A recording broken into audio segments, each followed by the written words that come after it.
Assalamualaikum warahmatullahi wabarakatuh. Salam sejahtera bagi kita semua. Pada kesempatan kali ini saya akan menjelaskan tentang sejarah komputer dari awal hingga akhir, dari komputer generasi pertama hingga komputer generasi kelima. Sebelumnya perkenalkan dahulu, nama saya Nimas Aining Tias dengan nomor induk mahasiswa 200512140056. Saya dari Universitas Negeri Surabaya, Prodi Sistem Informasi, kelas 2020 B.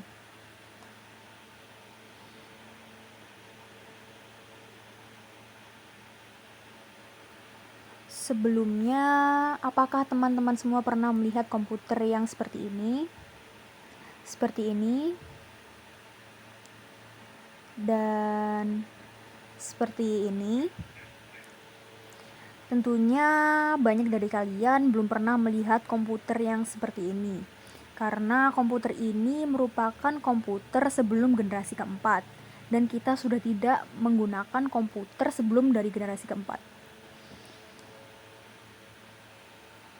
Sekarang kita menggunakan komputer generasi keempat karena lebih canggih dan softwarenya lebih memungkinkan untuk digunakan dalam kehidupan sehari-hari. Ya, ini merupakan komputer generasi keempat dan ini juga. Kalau kedua komputer yang terakhir tadi, pastinya teman-teman semua sudah pernah melihatnya ya. Karena dalam kehidupan sehari-hari kita menggunakan komputer dengan model yang seperti itu. Dengan model komputer maupun laptop. Ya. Saya akan mulai dari generasi pertama pada tahun 1946 sampai 1959.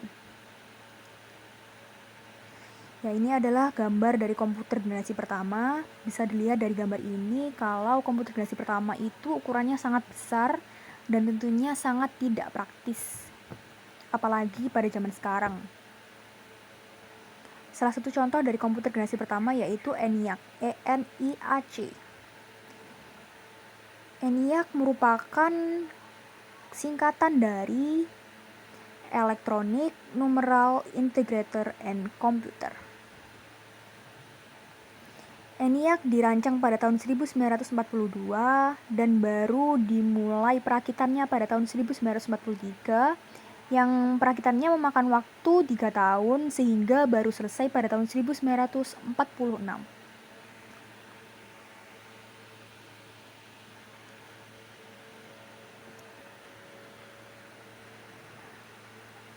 Perancang dari komputer generasi pertama ini adalah J. Presper Eckert dan John Mauchly dari University of Pennsylvania. Komputer generasi pertama ini menggunakan bahasa mesin sebagai bahasa pemrogramannya, di mana bahasa mesin ini hanya bisa dipahami oleh komputer sehingga kurang user-friendly dan kita memerlukan waktu lama untuk pengoperasian komputer generasi pertama ini. Dan komputer generasi pertama ini memiliki 18.000 tabung vakum, 75.000 saklar, 70.000 resistor, dan 10.000 kapasitor. Apakah kalian tahu berapa ukuran dari komputer generasi pertama ini?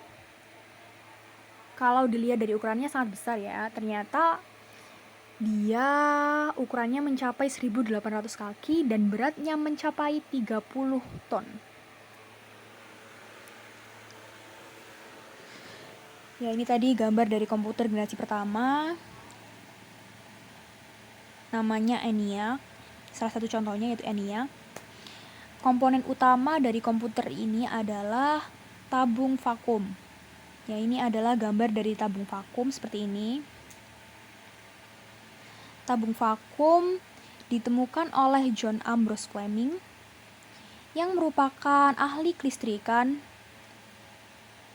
asal Inggris pada tahun 1904.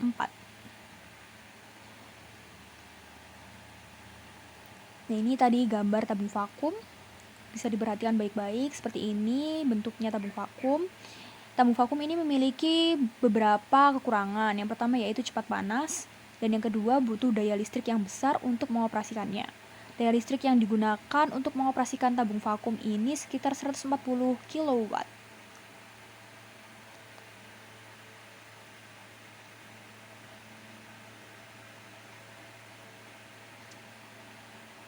Lalu, komputer generasi pertama ini juga memiliki beberapa kekurangan. Yang pertama yaitu memerlukan mesin pendingin. Jadi, komponen utama dari komputer generasi pertama ini adalah tabung vakum yang cepat panas. Maka dari itu, dalam pengoperasiannya, komputer generasi pertama juga cepat panas, sehingga butuh mesin pendingin agar tidak terbakar dalam pengoperasiannya. Yang kedua yaitu kinerjanya lambat. Yang ketiga, butuh ruang yang luas dalam pengoperasiannya. Komputer generasi pertama memerlukan ruangan sekitar 500 meter persegi dalam pengoperasiannya. Lalu biayanya mahal, dan komputer ini masih menggunakan bahasa mesin yang hanya dipahami oleh komputer, sehingga kita akan sulit dalam mengoperasikan komputer generasi pertama ini.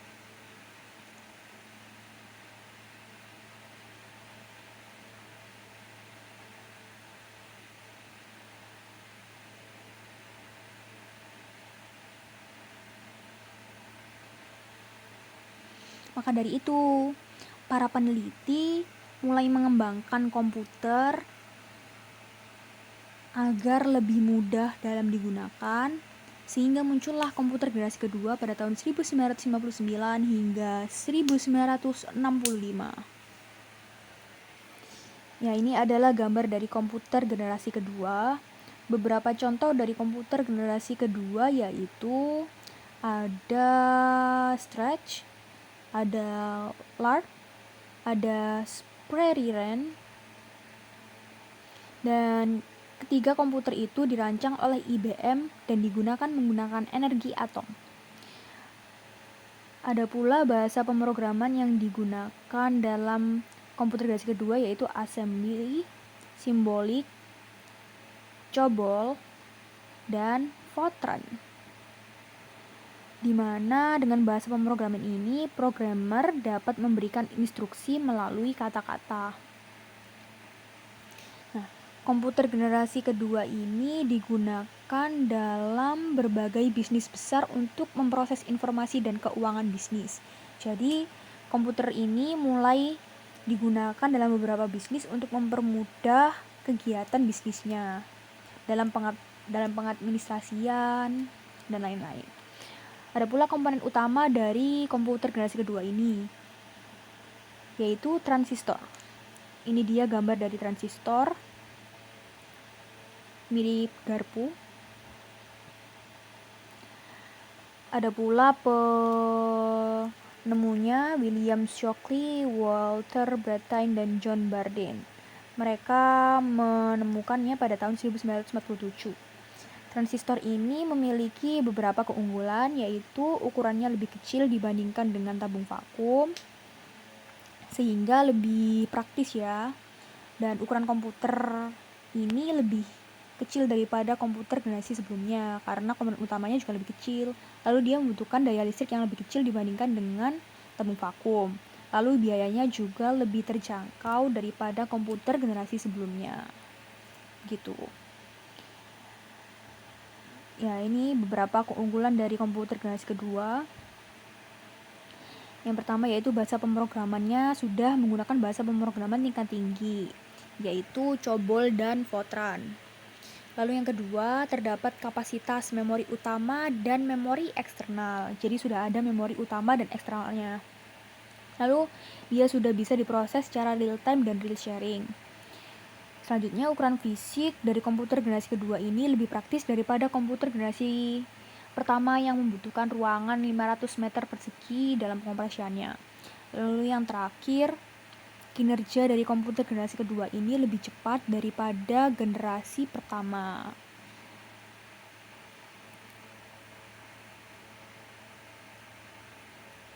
Namun, transistor juga memiliki beberapa kekurangan, yaitu yang pertama dinilai cepat panas, dan kedua, dia berpotensi merusak komponen komputer lainnya.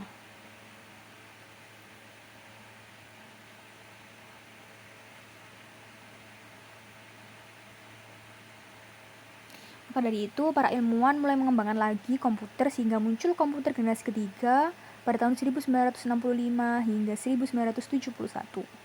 Ya, ini adalah gambar komputer generasi ketiga. Mungkin beberapa teman-teman sudah melihat komputer generasi ketiga ini karena dia lebih sering ditemukan ya. Beberapa contoh dari komputer generasi ketiga yaitu IBM 370, IBM System 360, Univac 1108, Univac AC 9000. Pada komputer generasi ketiga ini, pertama kalinya operator berinteraksi menggunakan keyboard dan monitor dengan tampilan sistem operasi. Ya, bisa dilihat dari gambarnya, kalau komputer generasi ketiga ini sudah memiliki keyboard dan itu ada monitornya juga, sehingga lebih user friendly dan lebih mudah digunakan oleh kita.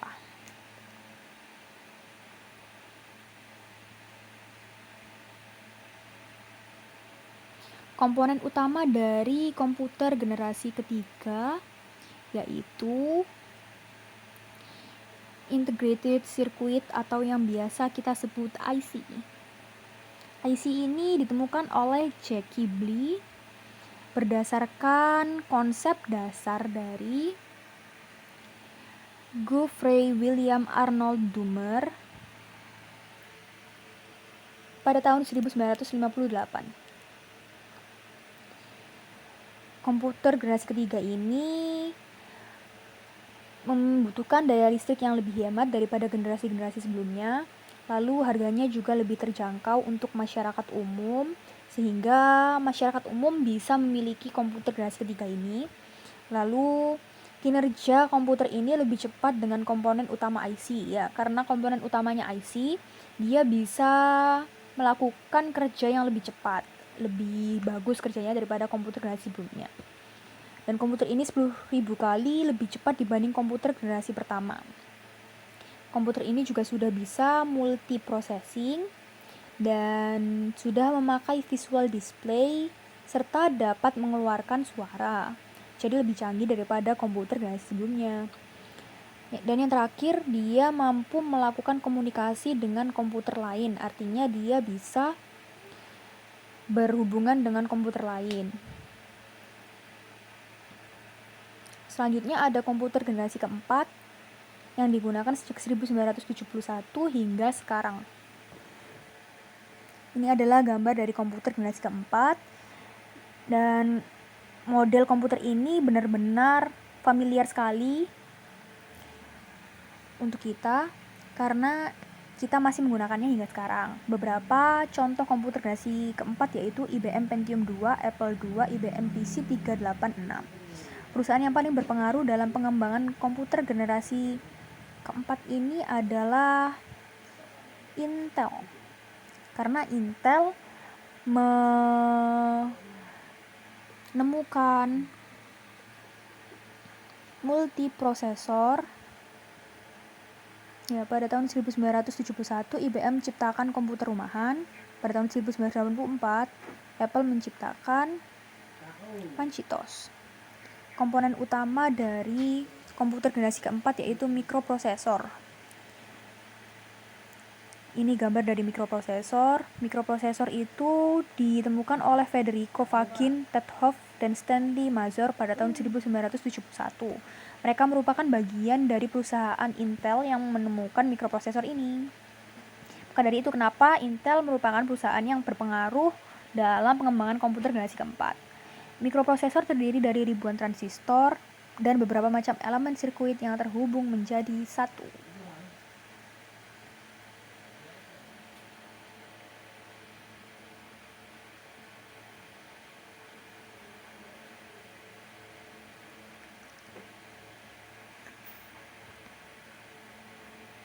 Beberapa keunggulan dari komputer generasi keempat yaitu komputer ini sudah menggunakan mouse dan pastinya lebih mudah digunakan karena dia sudah ada mouse-nya, lebih user friendly.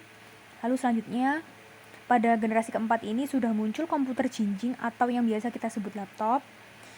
Lalu komputer generasi keempat ini dipasarkan untuk umum dan dia sudah lebih canggih daripada komputer generasi-generasi sebelumnya. Namun para para ilmuwan masih mengembangkan terus komputer sehingga muncul komputer generasi kelima yang digunakan sekarang hingga masa depan.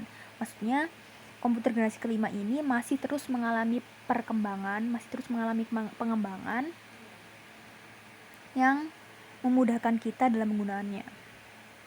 Ini adalah gambar dari komputer generasi kelima. Beberapa ciri-ciri dari komputer generasi kelima yaitu dibuat menggunakan artificial intelligence.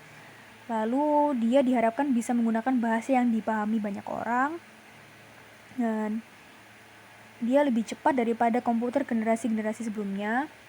Lalu komputer generasi kelima dapat mendengar, berbicara, dan melihat seperti layaknya manusia. Dan yang terakhir, komputer generasi kelima menggunakan Large Scale Integration atau LSI dengan pengembangan. Ya, demikian penjelasan dari saya tentang sejarah komputer. Untuk kurang lebihnya mohon maaf apabila ada salah kata. Terima kasih. Wassalamualaikum warahmatullahi wabarakatuh.